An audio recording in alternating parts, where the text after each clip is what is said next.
Hi there. Welcome to The Preventable, the podcast giving you a seat at the table with conversations about the intersection of alcohol, drugs, and mental health in everyday lives. Take a seat and join us. Welcome to The Preventable. Just want to give a shout out to our sponsor, Hubbard Radio, for allowing us to use this space and make this happen. And we have some really great guests today, one of whom has joined us before and actually hit me up on LinkedIn and said, I think it's time for a part 2. So I'm welcoming back Brandon. He is the VP of Safety for the Associated General Contractors. Welcome, sir. Welcome. Thank you. And you brought a new guest with us today. Yes. And this is Ricky, who is Vice President of Safety and Quality, very official, with Murphy Company, and that's a construction company, right? Absolutely. Mechanical contractor. Mechanical contractor. Is that St. Louis based, Missouri based? Based in St. Louis. Okay. Our main offices are in St. Louis and Denver. Oh, cool. Okay. Well, so you asked for it, Yeah. Brandon, so let's do it. Careful what you wish for. I know, right? The last time we were here, or you were here, you were talking about some really cool initiatives that you all were rolling out. Could you kind of give us, just go backwards just a smidge and tell us some of the things you've been doing, but also, where it's going now? Yeah, sure. No, that'd be great. So it's been, has it been a year? It's been a year. Wow. Time flies that's when you're amazing. having fun, man. Yeah, that's definition of fun here. We won't go there. We are so cool. So cool. So we've been just... where we started at. This has been this initiative related to bringing awareness to mental health, suicide prevention, and substance misuse in the construction industry. Started probably 2018 for our association in the construction industry, and has just morphed from there, from conducting stand downs, holding trainings. We've developed a number of marketing materials to bring awareness to this crisis in our industry. Have developed some amazing relationships with academia, WashU. Recently, looking ahead, just developed a relationship and got this off the ground with Cornell University. Ooh, so really excited about where that's going to lead. Yeah, I know. And then working with some other entities, U-Turn Health, National Safety Council. Yeah. Our national parent organization, AGC of America, has actually a year ago gave us the green light to start a national task force on this, made up of industry partners across the country. So, and I cannot wait to learn more about the task force. So let me press pause here and rewind a little bit. So for those of you who did not listen to Brandon's first episode or have been living under a rock, opioids. Well, let's go back way back. So my dad was a construction worker, started as a, kind of a day laborer, worked his way up. Every day, 5 o'clock, well, actually probably 3 o'clock because they started early, cracked open some beers, hung around at the job site. Several of his friends really struggled with alcohol use disorder. We didn't talk about it. It wasn't discussed. I think I saw my dad cry one time, and that was when his sister died. So the construction industry as a whole has been hit really hard by substance use and suicide. And Absolutely. It really was pushed into the forefront with the opioid crisis, right? Because of a reliance on painkillers, because if you don't work, you don't get paid. So you're pushing through the pain. And coupled with sort of a mentality of we don't talk about it because we're dudes. Tough guys. Right, exactly. Yeah. Mm-hmm. Yeah. Like that just made a really bad situation even worse, right? Absolutely. Go ahead. I really think a big part of it is kind of working backwards. The number that really stood out more than anything was the number of suicides that we saw in the construction industry. That was the number that just jumped off the page.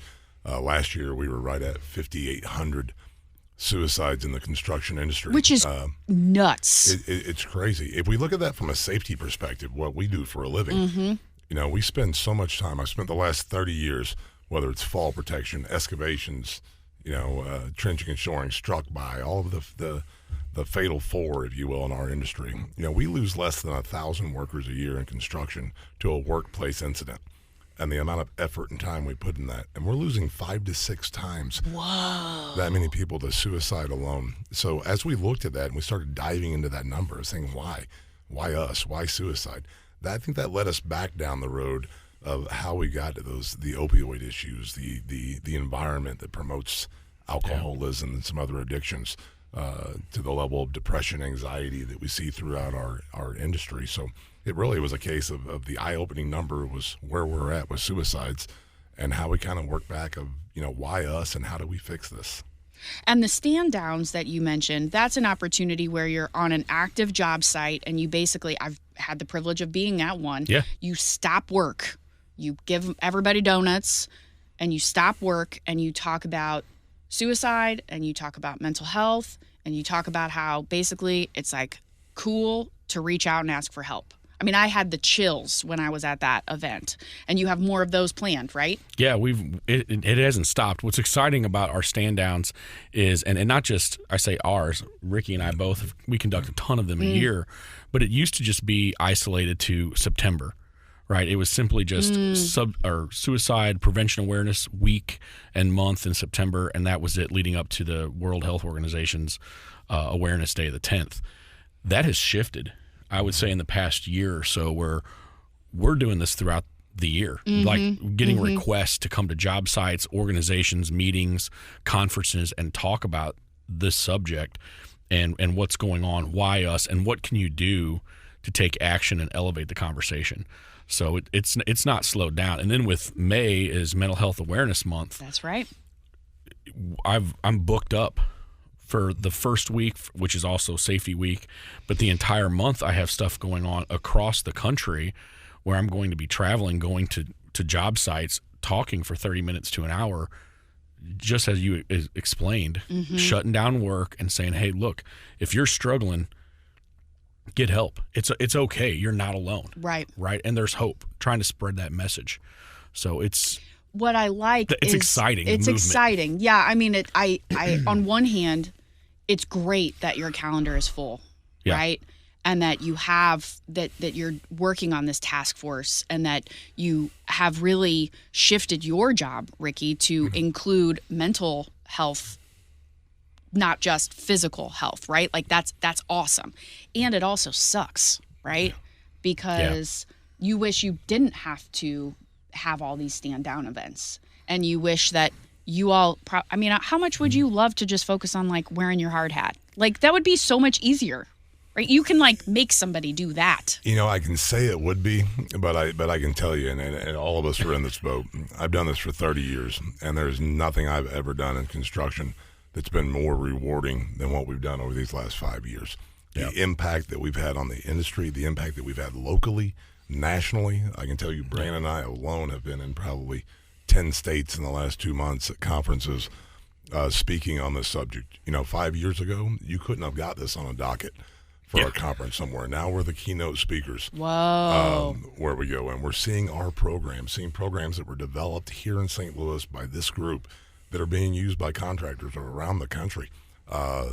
Just our Hope coin alone, that you see, that Hope chip has been repeated dozens of times now in different variations from different organizations around the country. And the stories are just endless on the successes that we've seen with that. So, yes, some part of you says, I didn't see this coming 5 years ago. And I always say, I know Bo was here on part one of this. Yes. Bo was the first person to ask me that question, to walk into a room and go, hey, Ricky, are you guys doing anything on suicide prevention? And I'm like, what? Is that a problem? That's where I was at then. We just had not seen it. It had not, there was nothing being done about that in our industry. It was there. We recognized the problem. This group in St. Louis, I think, was one of the first to really St. Louis has really been a ground zero for attacking this problem, which I don't think a lot of people realize, but that's a really cool testament, I think, to the companies and the people we have, the leadership we have in St. Louis. Absolutely. So Bo from Alberici, is that correct? Okay. So he corners you and says, what are y'all doing about this? So then what happens? Were you like, oh, shit? Yeah, one of the first questions we kind of asked ourselves, I think, I always say is that us? Right. We're safety professionals. Is that HR's job? Is that owners? Is that the union hall? Who tackles this? At the end of the day, we looked at it and said, regardless who probably should be doing it, nobody's doing it. Yeah. So If might as not well us, be us. then who? Yeah, absolutely. And we got really aggressive after that. Brandon and his team and our entire mental health group here in St. Louis that was formed just started Washington University. So many people came together to start getting those first informational packets out. And So you take this to your bosses, and what do your bosses say? I think part of it was that you're going to go talk to a bunch of construction workers about their feelings. It's like, yeah, that's that's what we're going to do. That's what we're going to do. So tell me a little bit more about Murphy. Like I know you said you have offices in St. Louis and Denver. What is like how well received was it? How have you sort of tackled it? I kind of walk you down our journey on it a little bit because I think we use this term stand down a lot, and in most instances, and what we do in safety, that's kind of what we do. We have a stand down for fall protection and a stand down for excavations, and this week is this, and this week is that. They're event based trainings, and we followed that path the first year. We kind of had that stand down. We're like every day we have a different subject we're going to talk about, and we had guests, and we went to these sites, and I was blown away. The very first site that I was on, one of our foremen running that job had been a part of an employee or had an employee under his care, if you will, that had taken his life. And he stood up really quickly in that meeting and shared his story. Not only his story of what happened in the event, but the pain and that he had been experiencing since then. He had a level of guilt. Maybe he should have done something, known something, said something. And he had no knowledge to be able to do that. I can tell you 5 years ago, I couldn't have told you where to go to get help if you asked me. So he was living with a little bit of guilt from that and had nobody to talk to. Another gentleman stepped up in the back who had lost a brother in the construction trades as well. And just the conversation was going to go 10 minutes and it went 30 minutes. People waiting to talk to you afterwards, and if you give a lot of safety talks, you don't get a lot of that. Right. So it was get to work. Yeah, it was phenomenal to see. And for Murphy, I went back with my team, and everybody was like, "Oh, it went great." We shared all of our stories from our sites, and it was like, "Well, what are we going to do next year?" And I kind of stopped it right there. I'm like, "We're not waiting until next year. This is too important." One of the things we do at Murphy, we have what we call a life-saving commitments calendar, where each month we focus on really specific topics. So we kind of have our safety roadmap, if you will, mapped out for the year. And I told the group, I said, this is more important than anything else we do. So I want to add this to our life-saving commitments, as we have 12 of them. We think this is going to be number 13. And one of the guys asked me, well, what month are we putting it in? And I said, all of them. We are going to normalize this conversation by making it event-based or once a year or this month we're going to talk about. That's great, and I'm glad that attention is there. But the issue is the stigma that surrounds it. The issue is that we're afraid to have that conversation. If you want to say we're big, tough construction people, whatever it is, those conversations aren't being had. People feel isolated. They feel alone. They're insecure to be able to express their feelings, to be able to know that. So if we normalize this conversation, which was where our thought was, let's make this a part of the conversation every week, every month, all year. It's front and center on all of our posters, everything that we have, our T-shirts that we wear in the field have the ribbon proudly on the front with 988 on the back, other resources that are available to them. But we share stories. We encourage foremen and leaders to share stories because we all have one. Right. We've all been. Has we probably one. all have multiple. We've all been through that state of depression, anxiety, where we've struggled. I know I've been there, and I was afraid to ask for help, whether I was embarrassed. I can think of one instance in my life, the darkest time I had. The best friend in the world that I have, I talk to daily, and 2 months into this, I had never mentioned what I was going through with probably the closest person I have in this world. I still wasn't comfortable bringing it up. Maybe I was embarrassed at where I was at. So that was our thought is let's normalize this conversation. Let's make sure that people are comfortable having it. And the more you talk about it in those settings, the more it becomes a normal part of the conversation, the more people share, and they're comfortable coming up and saying, I need help. How many people are on your team to do this? Our safety team, we have seven people on the safety team. They're phenomenal. They've all been through a whole lot of training. And that's my next question. What if I'm listening to this? I'm probably thinking to myself, like, no offense, but what if I am vulnerable with Ricky or with one of his team, then what do they do? How do I know that then that story is going to be cared for and taken, like, escalated if it needs to be? So what kinds of training do you and your staff get? So we've been through, and Brandon and I can go through some of the available trainings that are out there. And we've tried all of them. If it's available, whether it's the QPR training, which is the question, persuade, refer, right? That's suicide specific. Trainings that we have through AGC, trainings we have through other mental health organizations. If they're available out there, we have looked at them to see how they fit into our organization. The biggest thing with us was probably that communication level, with that comfort level with the employees in the field. Totally. Making sure that as we're having those conversations, they feel trusted, they feel valued. More than anything, their opinions or their thought processes are validated. And that it's not going to impact their job. Oh, absolutely. Right? Like, I'm only going to be vulnerable with my boss or my perception of my boss or my perception of my boss's, like, support team or whatever, if I feel comfortable and I'm not feeling like I'm going to be penalized or looked at differently, or, if people are going to be, like, hovering over me, or, that's the whole kind of definition of really being, like, a recovery-friendly workplace, or a workplace that is really mental health friendly. So, yeah, you're right. I mean, the number one thing has to be the emotional safety of your staff to be able to share. And another part of that is, the biggest second part of this is what resources are available out there, and assuring that they have them, that they know what they are. And many of those are quite anonymous. So the MAB programs for our union employees, they have member assist programs where they get a certain number of counseling sessions that are private. Most of them never knew that resource even existed. Right. Let alone our national resources like 988 and some of the other things that are out there.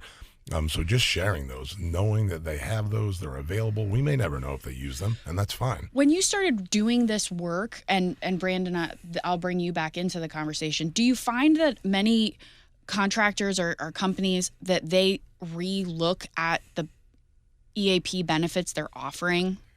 Because absolutely. You might find out, like, you have a quote-unquote EAP program that's maybe not as robust as it could be, or maybe it sucks. I mean, at Prevent+Ed, before we were Prevent+Ed, when we were NCADA, we had a terrible EAP provider.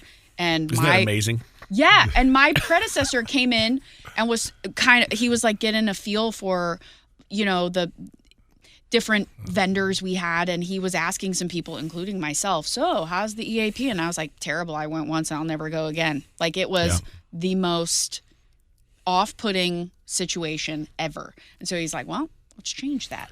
And not everybody loves our current mental health counselor, but we have the sessions provided. We make people well aware of it. Sometimes we strongly encourage people to go. And I know there's a heck of a lot more we could be doing for our EAP. So did you all kind of take a hard look and say, like, we need to offer more, or we need to switch, or?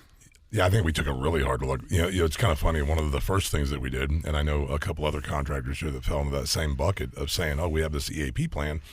Let's make sure all of our craft workers know about it.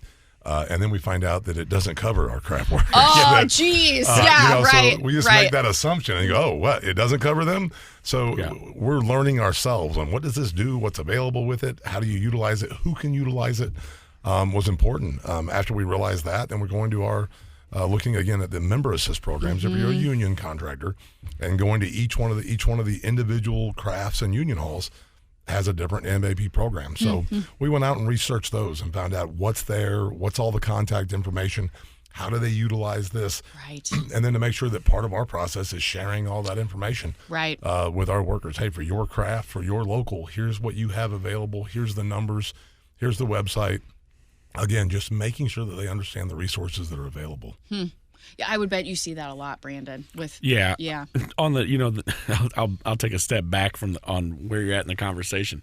On a national level, for decades, we've been guilty as an industry of just check the box. Yeah, we've got an EAP. Of course we're doing something. We've got resources for our employees, no problem. Not having a clue what that process looks like when you call, the availability, what's actually really covered. And some of that's not just on the actual employers. I'm going to put some of it back on the EAP programs too. They have not done a stand-up world-class job of communicating and marketing what they have to offer, right? So I think that's a fair assessment. It is, and it just is what it is. Nationally and even locally, like Ricky just said, we're seeing companies reevaluate. That's one of the first things I ask companies to do if they're trying to get into this space and do something and take action for their employees to help them. Check your EAP program right out of the gate. What do you already have? What does your insurance healthcare provider offer? Are you a union contractor? What MAPs are available? Do you even know if your iron worker comes or your laborer comes and says, "Hey, I'm struggling"?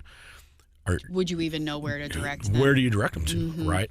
And we have seen, we know a number of colleagues of ours nationally that have basically fired their EAP and have turned around and sought out better programs.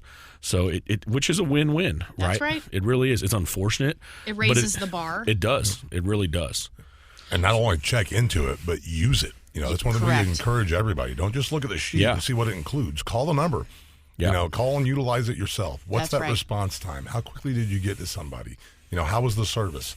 If it's not good for you, then again, I know Brandon and I were just presenting out in Vegas a couple of weeks ago, and there were multiple contractors up front that said they had changed DAPs as they looked into this. Like in the past 6 months. Wow. Yeah. You're making changes kind of from all sides. Talk to me about this task force. Yeah, you mentioned it earlier. It sounds pretty cool. It is. It's really cool. It's a blessing for me to be involved in. So I can't talk about it without giving name dropping my co-chair. So Mandy Kime, she is the safety. Incredible. That's right. She is the safety director. Hopefully I got her title correctly, out of Washington State in Seattle. She is a co-chair. Her and I are leading this effort. So is she also at AGC? Yeah. Okay. Yeah. All so right. she's So this is the AGC national. of Washington. I see. Yeah, Washington State. Let me rephrase that. Okay. So we cornered very kindly. I bet this was a real good story off safety air. Folks, our safety folks out of DC at our parent organization, AGC of America, and just said, hey, we've got a committee, right, for everything, except for this mental health, suicide, substance misuse, and they said, go ahead. And we're like, we were kind of shocked, standing there like, oh, okay. So we ran with it. Be careful what you ask for. You just might get it, right? However, we launched it with, we've got roughly a little over 15 members of the actual task force itself. Like I said, Ricky's one of them. We have multiple folks, representation across the country in regards to AGC chapters. And then we also have, obviously, academia. So Brad Evanhoff from WashU. We've included U-Turn Health. And then also a friend and mentor as an advisor to all of us in the team, or task force, I'm sorry, is Cal Beyer with Holmes Murphy Company. Yes. So if you're in this space, you've heard the name, you've probably seen him speak at some point and have just been in awe of his knowledge and heart. So it's been great. We, in a very short period of time, have been able to bring together some of the greatest minds. We're offering a free, open to anyone in the industry or anyone even outside of the construction industry. It doesn't matter. Opportunity to come to a forum. So once a quarter, we actually just had one today. Earlier today, we had our second quarter. Yeah, time's flying, right? So our next one is going to be in July. It's actually a hybrid, going to be in person. It'll be at our safety and health conference in Nashville. Okay. So looking forward to that. That's going to be a good time. And a great opportunity. But we're averaging over 100 plus, 150 people in some cases attending this forum. And do you have a presenter, or is it to try to and is the idea behind the task force to create some continuity across? Yes. Okay. Yes. Okay. So our entire mission is, and I'll pull it up here so I don't get this incorrect here, right? We're really wanting to be like a clearinghouse, if you will, for the industry. Identify those best practices, what's working, and then also identify what's not, or where are our holes, our gaps. in what's being provided or what is needed. There is no one size fits all for what we're trying to accomplish at all. It's very niche. It's very company, trade, specific, regional. Yeah. There's so many variables, cultural, just a number of different aspects that we have to take into consideration. So we're really trying to be that, engage with the industry, provide best practices and guidance, and just connect. Mm-hmm. And it's been remarkable this past year, what we've been able to accomplish with that. We're working on some new things as far as some new marketing items to bring awareness and just kind of centralize or some consistency in the messaging and language that's being used. That's a great idea. Yeah. Big picture goals. I was just going to ask that. Do you want me to be quiet and you can just host this podcast? No. Yeah. Right. You're like, yes, give me that right, mic. Give me this mic. Big picture, I'd love to see us partner with some academia folks and so research-based, official like training specific to the industry. Really need, and there's some mental health assessment programs out there, but really would like to see a solid mental health assessment program for the industry, for construction. How do you determine, if you just say, here's an EAP, right? Or, hey, we're going to start promoting, no alcohol on our job sites or alcohol-free events and things like that. Well, that's only one Sans bar. Yeah, that's only one demographic. Right, exactly. That's only one component of your entire makeup of your organization and the industry. When you may have another 30% of your employees that have a substance issue or a depression issue. So and the variables related to what's causing some of these issues in construction run the gamut. So we really need a solid construction-focused mental health assessment would be something else. We're looking at expanding representation.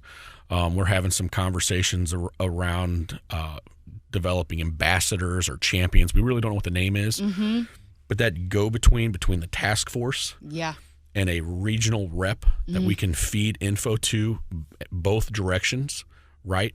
So we're in the know and keeping them up to date. And then their community, their regionals representation is share, that information. Well, and I know this isn't the point, but I can imagine that this would help build capacity in your workforce. Oh, absolutely. Because if, especially younger generations are more hip and keen to like, how is my employer like making sure that I'm okay? Yeah. And what are some additional perks that I can take advantage of or that my employer is offering to me so that they know that I'm more than just a cog in a machine. Yep. So I could imagine that paying such close attention to mental health, offering a more robust EAP program, being part of sort of this national movement, that has to be pretty attractive for new potential apprentices or whatever is the word. Yeah, I think it's great on both sides of the coin, really. On the one side, you do have that appreciation from the employee. The fact that we're having stand-downs or talks or conversations that are non-work related. Yeah. And we're going in and spending they are, but they aren't, but it seems like they're not. We're spending 15 to 30 minutes, and we're having a conversation about mental health, about mental well-being, That's a win. About how you're doing. That value to the employee, that validates their feelings, them as an employee. What we get back from that's incredible. And the other part of it is, as you get into the larger scale of this, and you start to really offer help to where people are getting the assistance they need, whether that's from an addiction, whether that's from depression, whatever it is, those dollars back from a company standpoint, right. They estimate somewhere in the 4 to 5 to 1 dollar return for every dollar you put into a program like this. You'll all see about prevention. And so you'll see some of that there. But too, just looking at the production, the productivity. When we look at the amount of people out there, not just those that have attempted suicide or have gone down that right, but the number of people on our job sites every day that are still suffering, from that level of anxiety, from depression. And if we ever do some of the studies that when you get a little deeper into how your mind functions and how well you're focused on the task, what you're doing for the day when your mind's in that area. So those people do get help and get better. it drives a better workforce, a safer workforce, a more productive workforce. It works across the board. Yeah. And it'll have an impact on retention too. 1,000,000%. Yeah. Which is a huge struggle right now. I don't know. I read something the other day. It was like, 50% workforce shortage in our industry. Could be a little higher, and that's probably underreported. I don't know of And any. it's every industry. Oh, absolutely.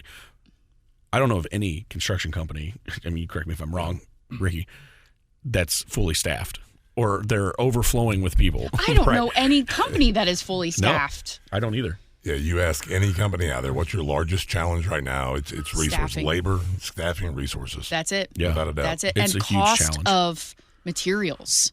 I mean, I'm sure you can speak. I mean, our cost of material, our cost of doing business has gone up significantly.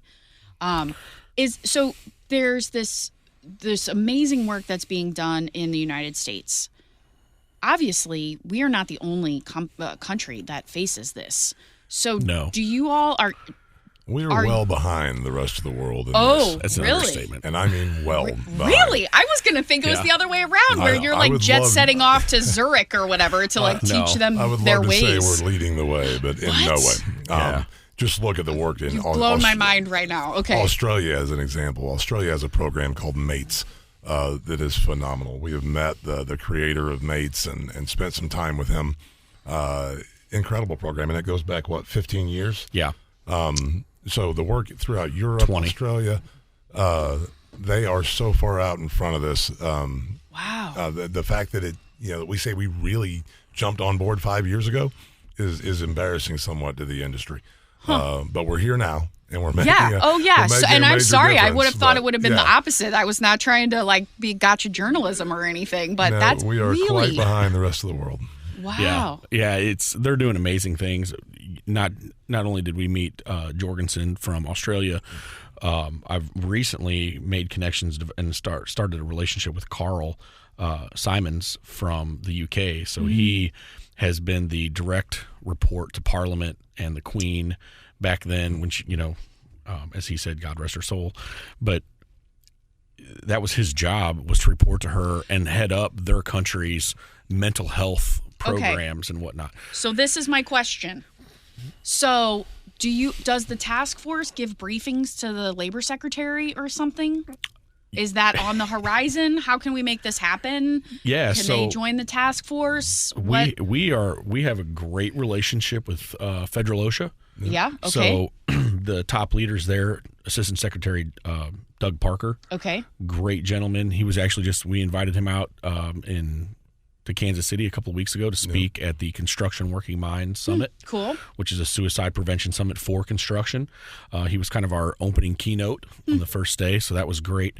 We have a close relationship with them. Our colleagues at AGC of America in Washington speak with OSHA pretty regularly. We have a great relationship locally with them in Region 7, Kansas City and St. Louis. I know you do as well out in Denver and Colorado. They are where OSHA's at right now. They're not looking. They've made it very clear they're not looking for a standard. They're not looking for a regulation in regards to this.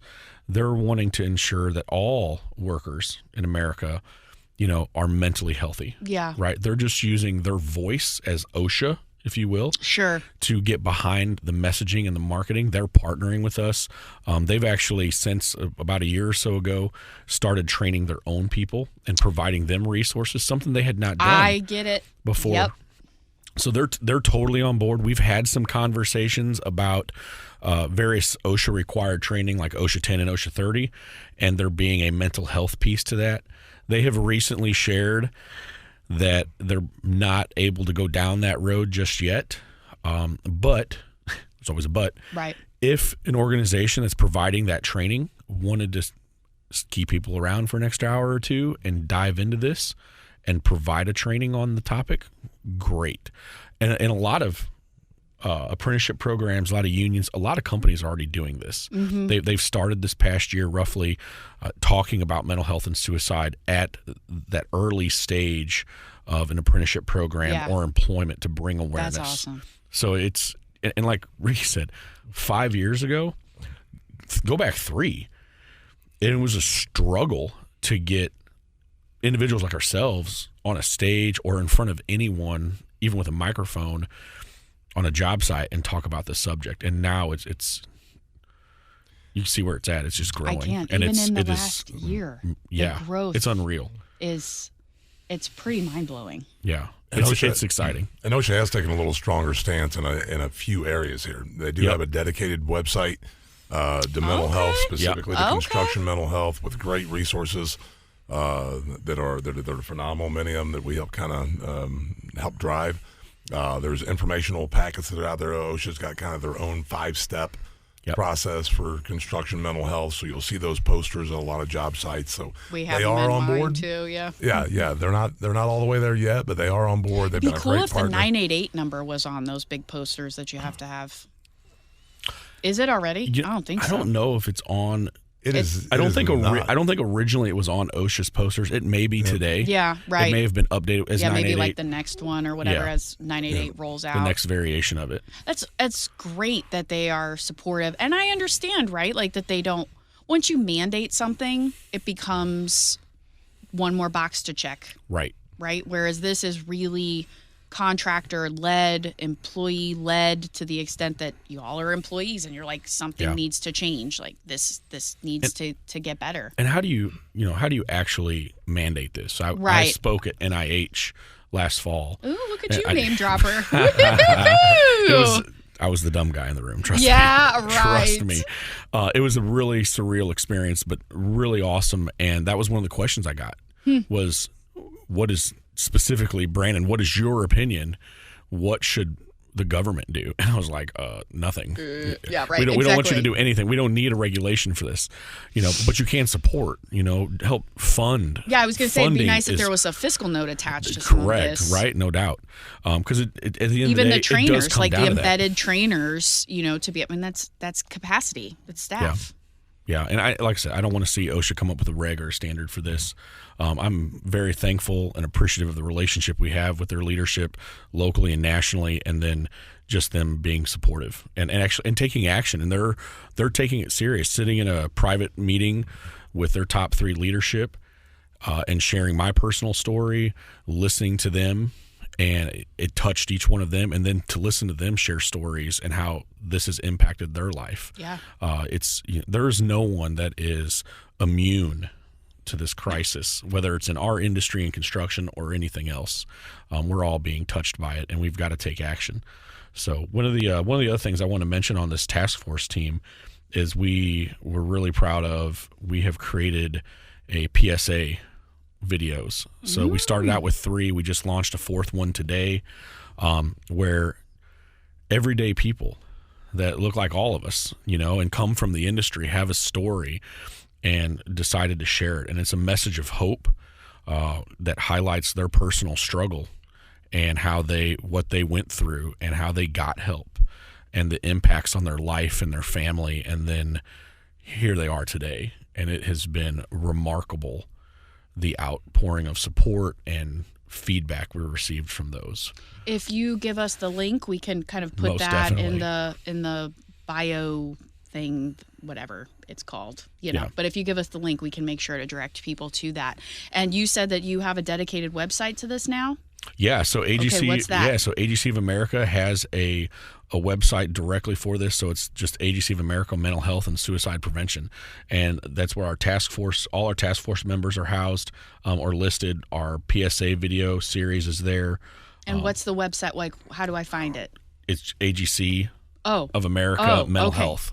AGC. Okay. Yeah. All if you right. just Google that, that's what it's going to come up to. Okay. Yep. Yeah. You requested a part 2. Did we get to everything? Yeah, I mean, it's been great. It's exciting what we're doing. That's awesome. The messaging. What I'll leave with or end with on my end is continue to take action. Evaluate what you already have available for resources, and just start talking about it. Normalize the conversation. But just talking about it's not enough. Resources, training, and going from there. So the future looks bright. And we always stress it is not this is not a one conversation topic. Isn't that and it's true? not a once a year topic. It's an everyday topic. Your program has to believe this, encompass this. You have to, every part of your organization has to take an employee's mental health into account. The other thing I would add, just some of the things that we're doing, as he said, the future is bright. With some studies that Washington University is doing right now that we're helping participate in. Colorado University, the Construction Safety Research Alliance is doing a major research project right now on suicide in the construction industry. They are probably the top research center in America for this type of work. So I'm very excited about that new program. I know some folks on that team, so can't wait to see what they come up with. Locally, we're seeing this just across the board.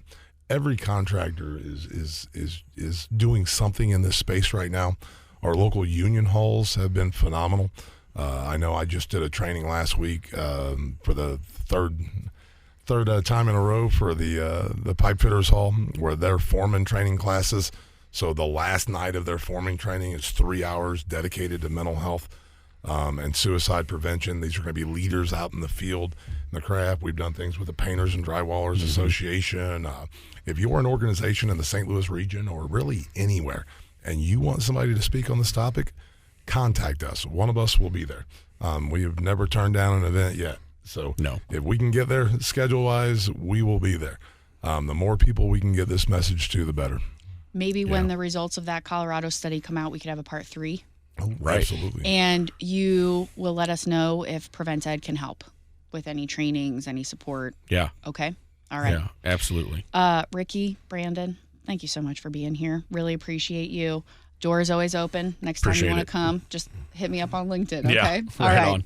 If you like what you heard, please consider rating, reviewing, and subscribing to The Preventable. Thank you, gentlemen. Thank you. Thanks for joining us at The Preventable, brought to you ad-free by Prevent+Ed. Prevent+Ed works to reduce or prevent the harms of alcohol and other drug use through education, intervention, and advocacy. Please visit their website at prevented.org. Like what you heard? Rate, review, and subscribe to stay up to date with what we are serving on The Preventable.